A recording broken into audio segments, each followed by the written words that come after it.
You have an idea, you see it clearly in your head, and you bring it onto the paper. And then you take a step back and you see it's complete garbage. The reason for this is called the artist perception gap. We had and we still have this feeling a lot. And years ago, I heard about an interesting concept explaining perfectly to me what was going on. I was in the gap.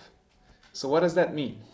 As a student or anyone learning a new skill, you get exposed to a lot of good work. You get the theory, you can evaluate that work, why it's good, what is bad, and you can even envision your ideas or good works in your head. You basically develop a good taste. But once you try to do it, it doesn't turn out as you planned it to go. You're just not satisfied with it. This is because your skill doesn't match your taste.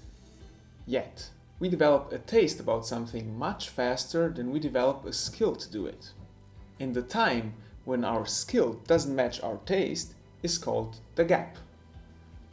And during that time, everything we produce, we recognize as just not being good enough. To make things worse, we compare our work constantly with the work of others. We usually follow the leaders of the industry who are way more better than you are, usually because they have much more experience than you have. So that's why we say that comparison is the death of creativity. Every creative person is usually really good at one thing. But when we compare ourselves to them, we stress about not being good enough at that exact thing, although we might be good at some other thing. For example, I am really bad at drawing faces, but I can draw landscapes quite okay. But when I compare myself to a portrait artist, I always think, I'm not there yet, and I might even start thinking I'm a crappy artist. And I completely forget, because of that I actually am able to draw landscapes quite well. After all this time, the feeling does not go away in our experience. Once you reach that gap, you create a new goal, and the gap increases, so you're in the gap again. I can still remember, for example, I was already able to draw, but I started doing YouTube videos. And I was so frustrated with the first videos because they just were not as good as I wanted them to be. I mean, Sonia can tell you all about that phase.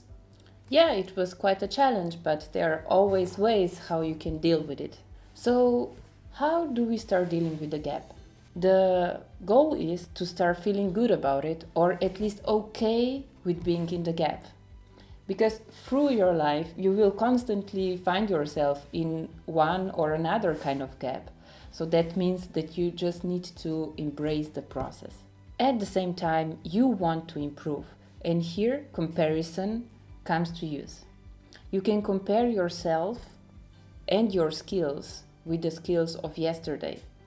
So that means you can use your critical knowledge and experience that you already have and just compare it.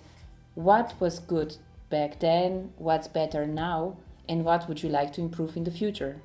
When you achieve these small goals, be sure to celebrate with a small celebration, because you need to reward yourself during the process. That will keep you motivated and will make it easier.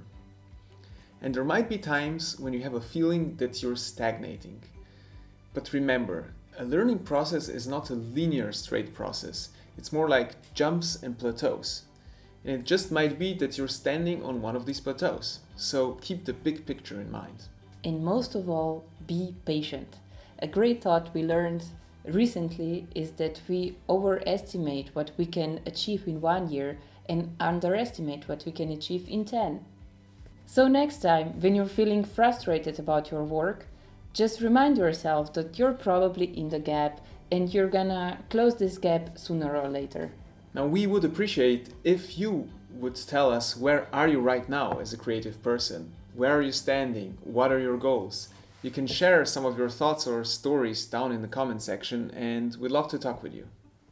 So, till next time, keep on drawing and mind the gap. Bye.